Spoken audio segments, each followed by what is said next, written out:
estamos chegando com mais um Sala de Entrevistas. Que bom que você está com a gente novamente. Gente, hoje a gente vai falar da fala, isso mesmo, mas lá dos pequenos.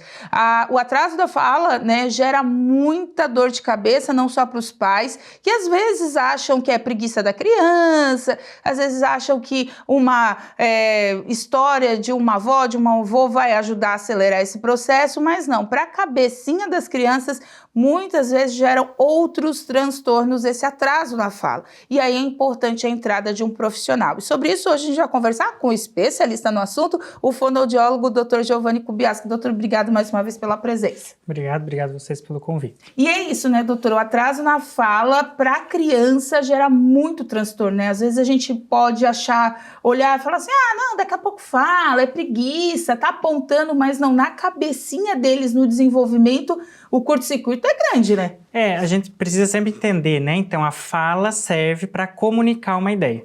Eu estou falando, eu estou passando para você uma ideia. Isso também acontece na criança. Primeiro com ideias simples do que ela quer, água, que é a dedeira, por exemplo, e depois com ideias mais complexas. Então, se eu tenho uma criança de 3 anos que não fala e ela precisa falar que ela está com dor, que ela está se sentindo mal e não consegue fazer isso, isso realmente gera um conflito na criança. E depois também os processos que vão se atrasando. Então, uma criança que atrasa a começar a falar, vai ter um atraso na aquisição dos sons e depois também no processo da alfabetização pode afetar. A gente conversava até nos bastidores, doutor, que lá na carteirinha de vacinação tem todo o cronograma, né, do desenvolvimento da criança. Mas, infelizmente, a gente sabe, né, que nem todo mundo lê, passa desapercebido, espera pelo pediatra. Quando é que os pais começam a entender que realmente aquilo ali é um atraso na fala da criança, nessa comunicação verbal? O atraso no desenvolvimento da fala, da linguagem da criança, ela vai ser percebida ao longo da vida. Então, se uma criança com 1 ano não está falando nenhuma palavra, com 1 ano e meio não está falando pelo menos umas 4, 5 palavras, com 2 anos não está formando pequenas frases, isso já indica atraso. Mas também tem os atrasos cognitivos, dela não reconhecer, dela não conseguir interagir. E aí, esses atrasos a gente pode acompanhar, como você disse, na carteirinha. Por quê? Ali vão me dar um padrão do que a criança deveria estar conseguindo fazer para certas idades. Desde o bebê e até os 6 anos, que é a idade limite da carteirinha, e depois os processos de alfabetização, que também a carteirinha coloca como um indicativo. Então, ela pode ser usada pelo médico pediatra, pela equipe de enfermagem, mas também para os pais conhecerem essa criança, porque a carteirinha é da criança e da gestante. Então, é para uso dessa criança, né? Doutor, tem algumas pessoas que falam assim, ele não está falando agora, ela não está falando agora, mas daqui a pouco disparou e saiu falando. Tem esse processo de amadurecimento ou realmente quando chega ali naquela idade, como o senhor disse, do 1 ano e meio, está falando bem pouquinho, não tem outro start, tem que fazer um processo de avaliação, tem que levar no fono, como é que é isso? É importante assim, o que eu sempre considero com os pais? Ele não está falando, mas ele tem outras implicações. Então, ele não está falando, ele tem dificuldade para interagir. Ele não está falando, tem dificuldade para comer. Ele não está falando, tem dificuldade para andar e correr. Aí sim vale a pena uma intervenção. Ou se é uma criança que só não está falando porque não tem interação com o outro. Quer dizer, não tem crianças à sua volta. Os adultos que estão com ela têm dificuldade de conversar. Eu falava, né? Conhecer uma criança, eu sempre falo, né? Conhecer uma criança enquanto o serzinho está se formando é muito legal, porque a gente acessa também a nossa criança. E aí eu deixar acessar essa minha criança é difícil para muitos adultos, mas é muito gostoso, porque eu ajudo ela a se desenvolver também. Então, esse acesso meu e da criança, essa troca é muito interessante de acontecer. Então, ela acontece que não é só a fala afetada que deve indicar uma avaliação, mas a fala afetada, sim, se ela não consegue expressar um conhecimento, não consegue se expressar a partir de 1 ano e meio, 2, é importante a avaliação. Crianças que tiveram muita dor de ouvido, problemas de adenoide, amidalite, essas coisas, elas têm propensão a ter atraso na fala, doutor? Depende muito a época que aconteceu isso e tempo que permaneceu. Então, por exemplo, se eu tenho uma criança que tem otite recorrente, né, muita dor de ouvido, gripe frequente, na nossa região é comum muitos quadros de sinusite, de rinite, esse plurido que está no ouvido pode também ir que está no nariz pode ir para o ouvido. E isso fazer com que a criança ouça menos. Ela não vai ficar surda exatamente. Pode desenvolver depois uma surdez, mas inicialmente ela reduz. E se reduz na idade que ela devia estar aprendendo a falar, por exemplo, sapo, ela vai falar apo ou tapo, porque ela entende que tem um som ali, mas ela não sabe como produz. E isso pode afetar, sim, as questões de fala. Então, é por isso que, geralmente, quando a gente vai conversando, a gente é mãe, né? Vai conversando com o outro. Ah, eu levei no fono, mas o fono pediu para levar primeiro no otorrino. Claro, né? Não tem alguma outra coisa associada, mas quando é só físico, vamos dizer assim, é só não fala por não falar, como o senhor disse. Muita gente fala isso, mas o fono pediu para levar primeiro no otorrino para depois voltar. Então tá ligado a isso. Eu tenho por hábito nas consultas que eu realizo, né, no meu consultório, primeira coisa, a gente precisa descartar a audição. Tá. O que é o descarte da audição? É ver se a criança está escutando bem. Porque se uma criança não está escutando bem, ela não vai conseguir acessar todas as informações que eu estou passando. Tem o teste da orelhinha lá no hospital, sim, mas isso pode desenvolver... Ela pode mudar. O padrão de audição pode mudar ao longo da vida e muda. Tanto é que nós nascemos talvez com uma audição ok e na idade adulta ou na velhice nós vamos ter... bastante, porque há um processo também de envelhecimento da audição. E também porque alterações de amígdala, de adenoide, que afetam respiração, que afetam posição de língua. Então, é muito interessante a gente pensar assim, a boca cabe a língua. Se tem mais uma amígdala ali grande, a língua vai para fora. Ela tem que ocupar um espaço, né? Ela vai ocupar o lugar da língua e essa língua vai ocupar o lugar de fora e a boca vai cair, vai ficar aberto para não obstruir a passagem de ar. A gente precisa respirar, sim, né? Claro. Então não pode obstruir isso. Então por isso essa parceria que nós temos, né, com o otorrino, com o médico pediatra, com também o dentista. Em alguns casos é importante a avaliação, né, em relação à fala, é importante essa avaliação, porque a arcada dentária afeta ou o próprio formato do palato afeta também os sons. Porque tem algumas pessoas que elas ignoram certos sinais, né? Como o senhor disse, a criança pode, às vezes, ter nascido com a audição perfeita ali no teste da orelhinha, mas com o tempo ter tido uma crise de otite e ter ficado com, como a gente diz, aquele cerume mais forte no ouvido e dali prejudicar. Qualquer mínima coisa prejudica no desenvolvimento todo, né, doutor? Exato. Então, assim, a gente pode ter, por exemplo, nos quadros de otite, um perfuramento da membrana, que é quando o ouvido vaza. Então, né, as pessoas acabam sempre relatando isso, vazou o ouvido. Exatamente, vazou o ouvido. O ouvido ele tem uma membrana muito fininha e aqui dentro vai ficar esse plurido. Quando vaza, rompe essa membrana. E é isso que faz o som passar do lado de fora para dentro. E se tá furado, é como um tambor. Eu furei o tambor, o som já não sai. Eu posso costurar? Posso, mas o som já não sai tão bom. Então, vai depender de um atendimento rápido, de um acompanhamento desta otite e de outras que tem ao longo da vida, e é muito importante esse acompanhamento. E a minha criança, daqui a pouco a gente vai falar no segundo bloco, gente, bem importante, vou deixar um bloco só para isso, para falar do uso de telas e do atraso na fala. Vocês vão entender o porquê que tem que tomar cuidado com o excesso de uso de tela. Já já o doutor vai falar isso pra gente também. Vai ficar pro segundo bloco. Então a gente tá na parte física ainda da coisa. Doutor, e tem muita criança também que depois ali daquele processo de aprendizado da fala, né? Ali passou os 2, 3 anos, já deu aquele start. Ela tem uma regressão, né? Ou ela troca as palavras, é um processo natural, troca o R pelo P, T, é um processo natural ou não? Tem algum distúrbio? Inicialmente a gente vai ter algumas trocas que são admissíveis, Tá. né? Então, o que eu sempre considero no meu consultório? A criança chegou com 4 anos e meio, 5 anos, principalmente aquela de 5 anos, ela tem que estar falando certo. Então, Tá. se, por exemplo... Sem trocar. Sem trocar, sem nada. Mas chegou uma criança de 4 anos que está falando a língua do T, que é uma coisa comum de acontecer, né? Ela troca tudo, todos os sons pelo T. Isso também afeta a compreensão de quem cuida, da escola, dos amiguinhos, gera questões emocionais na criança e é importante tratar.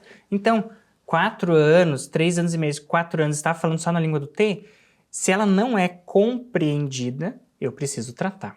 Se ela chegou com 5 anos e está trocando ainda, preciso tratar. Sempre a gente usa o marco ali, limiar de 5 anos e alguma coisa, né? No máximo 5 anos e meio. Por quê? Porque depois desse processo é uma criança que pode estar entrando já no primeiro ano, né? No próximo, na sequência já pode estar entrando no primeiro ano. E ela precisa de uma fala adequada para fazer a relação que a gente fala na educação de grafema-fonema. Então, o sonzinho lá, o fonema, em relação à letrinha. Então, se é sapo e ela vai identificar que a fala dela é chapo, pode ser um X ali. E aí ficar uma escrita também errada e dificultar esse processo. Doutor, também uma outra dúvida que os pais geralmente têm é a questão, principalmente quem teve filho na pandemia, ou começo da pandemia, ou no meio da pandemia, ou no final da pandemia, enfim, que ficou enclausurado. Essas crianças hoje estão com 4 para 5 anos, né? Quem nasceu um pouquinho antes, chegando nos 5, quem nasceu no fervo está chegando com 4. E muita gente ainda está desmistificando, né, a pandemia. Muitas crianças estão sendo diagnosticadas com TDAH, com autismo, e vai indo, daqui a pouco descobre que não era nada disso, era só o acompanhamento ali que ficou bagunçado durante a pandemia. Tem muita criança que chega também desse meio de campo para o senhor na fonoaudiologia? Eu tenho visto uma crescente no consultório, principalmente TDAH, diagnóstico de TDAH.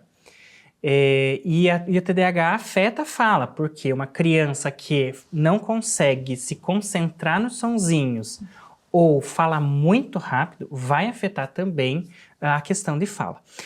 Mas a gente tem que entender que o mundo mudou. Então, o tempo de atenção que nós estamos condicionando a nossa criança, e aí depois a gente vai falar sobre o celular, também afeta. Então, como nós estamos criando a nossa criança, também afeta esse processo, né? Não só o diagnóstico. Claro, o diagnóstico é importante, significa que essa família olhou para a criança, foi atrás. Né? Mas a gente precisa entender, tá, que processos que a geração dela está passando. Ela é um todo, né? Ela não é só aquele corpo, aquele cérebro. Ela também é um ser social imerso nessa sociedade, né? Então tá certo. Doutora, a gente vai para um rápido intervalo. Se você perdeu esse primeiro bloco, não fica triste, vai ficar todo disponível no nosso canal do YouTube para depois você acompanhar e compartilhar também. A gente volta já já.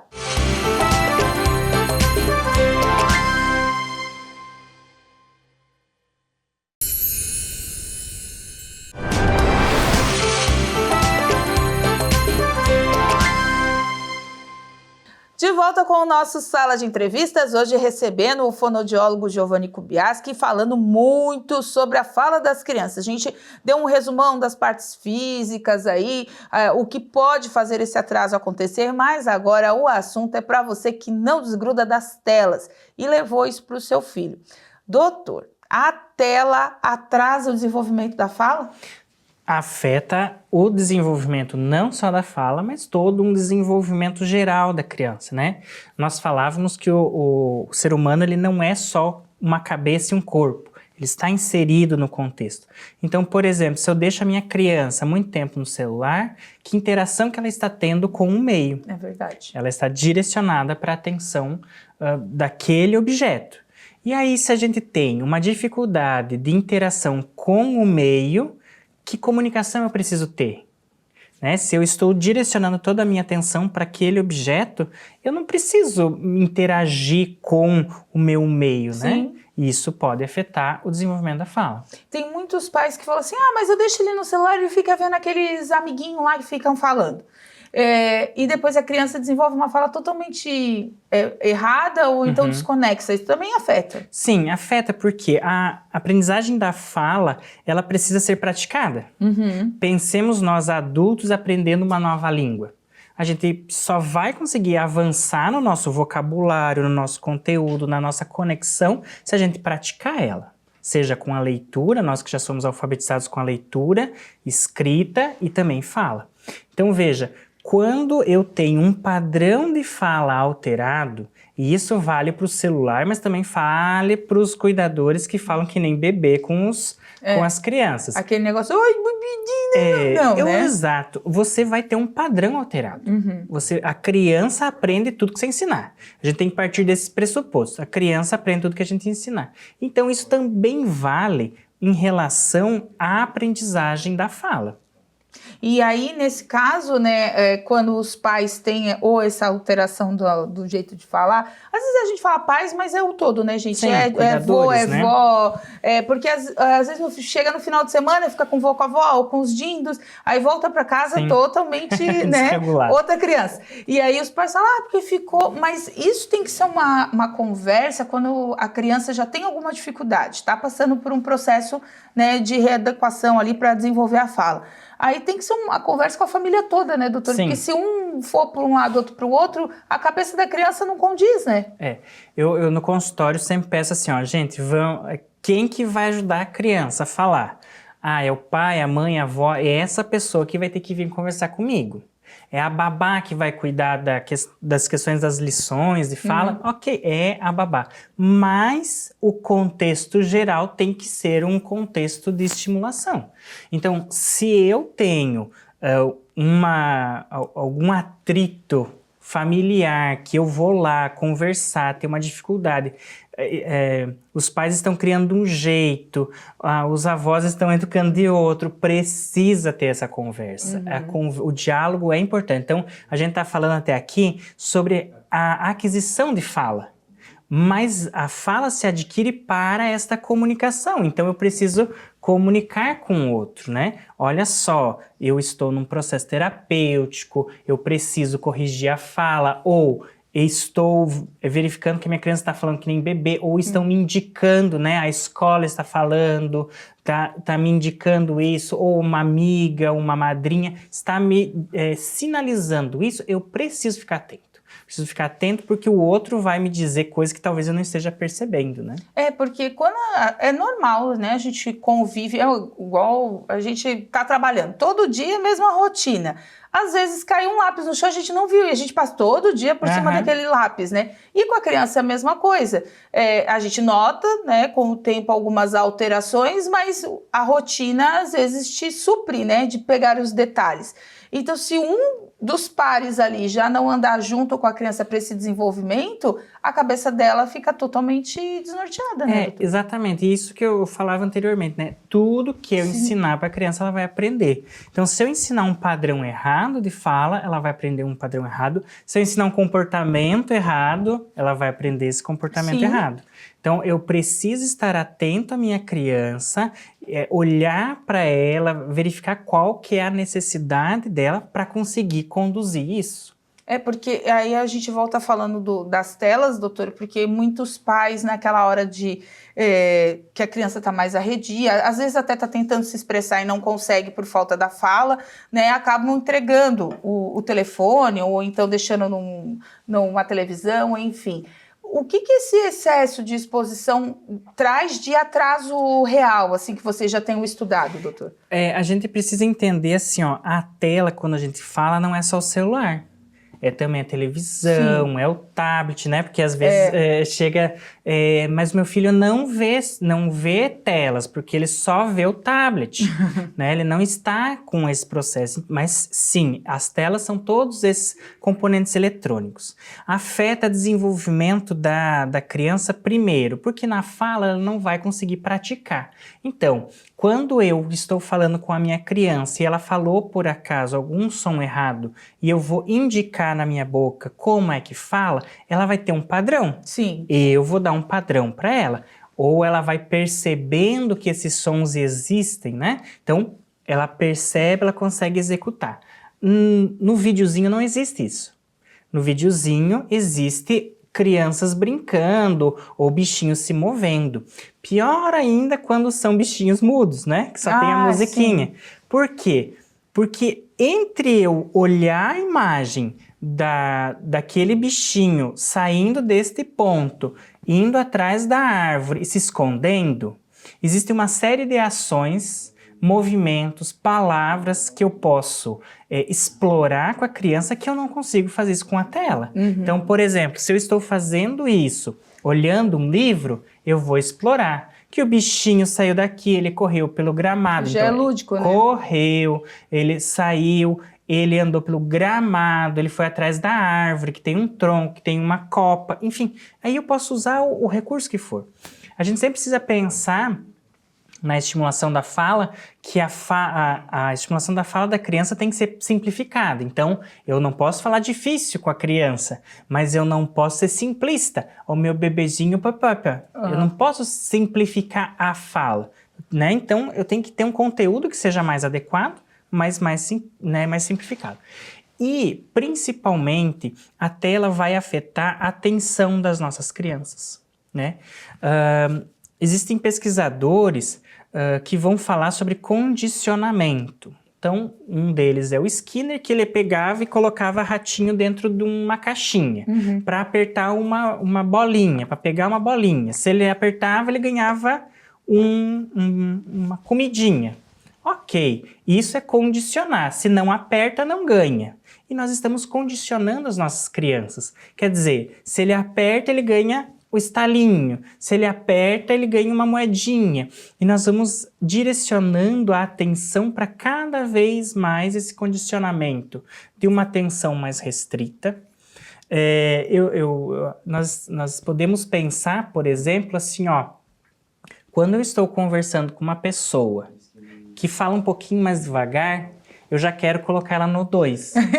Já acelera. Eu quero colocar ela, mas ela não vai no 2, porque ela fala no 1, lá do áudio do WhatsApp, né? Só para fazer analogia. Então, a pessoa não acelera, mas nós estamos condicionados a ouvir no 2, porque nós queremos rapidez, agilidade. Tem gente que não consegue o 2 porque não compreende bem, ok, mas tem gente que só consegue ouvir no 2, porque as pessoas se tornam chatas. E a gente está condicionando o nosso cérebro. A mesma coisa para um cérebro infantil que aprende tudo. Eu vou dar o exemplo lá da sala de aula, que eu acho que é interessante para a gente entender também e observar isso.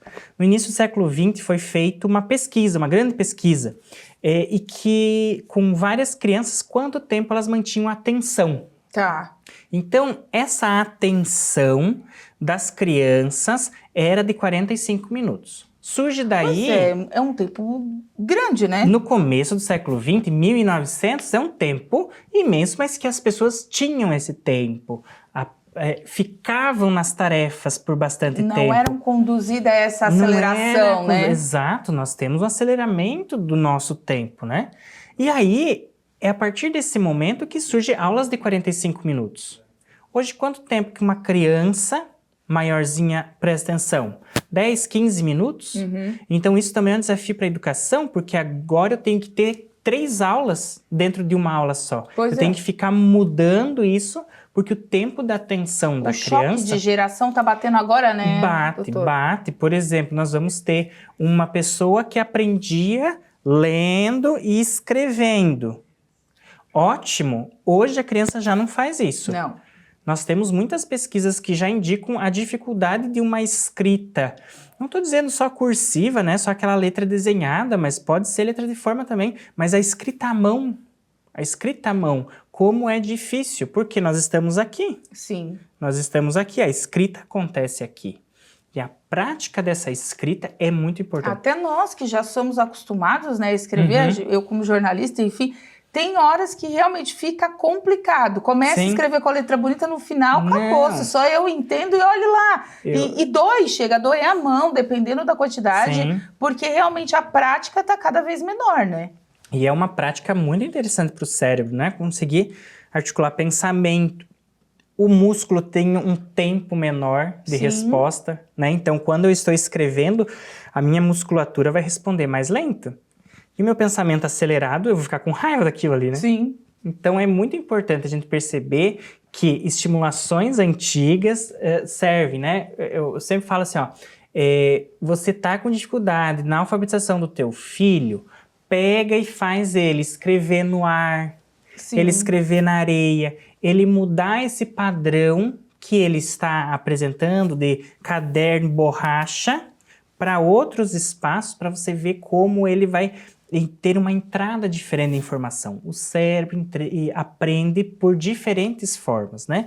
Ouvindo, vendo, falando, né? Então, diferentes entradas são importantes para esse processo. A gente já está quase chegando no final da entrevista, doutor, então vamos deixar algumas dicas aí para os cuidadores para ter mais atenção nessa questão da fala das crianças, porque como a gente disse lá no começo, para quem não pegou, depois fica tudo no nosso canal do YouTube, se você quiser acompanhar e compartilhar, a falta da fala, né, ou a fala incorreta, gera ansiedade na criança. E essa ansiedade, como o senhor disse no seu consultório, está bombando como TDAH muitas vezes, né? Muitas vezes o diagnóstico, né? Os colegas neurologistas aí, né, estão fazendo esse acompanhamento, mas a partir do momento que a criança começa a falar, talvez ela já acalme mais um pouquinho. Então é bom deixar algumas dicas para os pais irem começando a observar. Não é ser sensacionalista, nem vou ficar olhando tudo que o meu filho faz, ficar neurótico, né? Sim. Mas tem que observar, né, doutor? Tem que observar. E a primeira coisa todo mundo tem em casa, se tem uma criança, tem a carteirinha de vacinação. Olha lá. Lá no final, acho que a partir da página 60, tem o que a criança devia estar fazendo. Tá. Primeira coisa é essa. Segunda, brinque com a criança. Brinque, sente para brincar. Tirar o celular pode ser difícil, mas eu preciso trocar o celular por alguma coisa. Uhum. Não adianta eu tirar o celular e dizer assim, ó, brinque, e dar as costas embora. Não, eu tenho que ensinar como é que brinca com isso. Como é que faz a rua, como é que eu monto as pecinhas, né? Isso é muito importante. Então, contação de história, sentar com a criança, contar a história, brincar, ensinar ela a brincar, olho no olho, buscar sempre que possível essa interação de mais crianças, para que elas também aprendam a dividir, a ter esse senso. Uhum. E jogos são muito importantes, mas só valem se jogar junto. Porque deixar lá eles não vão aprender, Não, né? Eles não estão sozinhos. Quando eu tô montando um quebra-cabeça, eu tenho que estar junto. Uhum. Por quê? Pode ter uma imagem linda, ele pode saber montar, mas eu tenho que dar funcionalidade para aquele brinquedo. Quer dizer, a funcionalidade pode ser eu ter uma troca de turno com ele. Eu falo, você fala, cadê a peça, onde está, o que nós vamos montar. Então, é um discurso que vai se elaborando que é fundamental para o desenvolvimento da fala. E o senhor tinha falado que era bem importante, aqueles que eu esqueci até de dar continuidade, foi aqueles desenhos sem som, né? Ou sem som não, ou com aqueles... Só com os ruídos. Isso. Então, assim, gente, prefiram não esses desenhos, ou se não, estejam juntos. Conversando com a criança durante o desenho. Vocês vão ver que é difícil, porque a criança quer manter a atenção naquilo ali. Então, existem vários canais educativos, muitos mesmo. Bons. Palavra Cantada, que é um grupo que faz musiquinhas. Uhum. A própria Jovem Pan News tem... Kids tem. Uhum. Outros canais de YouTube que fortalecem vínculo com lições interessantes para a criança. A gente precisa entender, celular não é inimigo, mas eu preciso usar a meu favor. Ele está no dia a dia, ninguém vai tirar ele da vida de ninguém, mas tem que ser usado a favor, como você disse. A criança de hoje é nativo digital, Sim. que a gente fala. Ele nasceu nesse meio. Para eles é inconcebível um mundo sem celular, sem televisão, sem tablet. Mas a gente precisa saber direcionar esse aprendizado.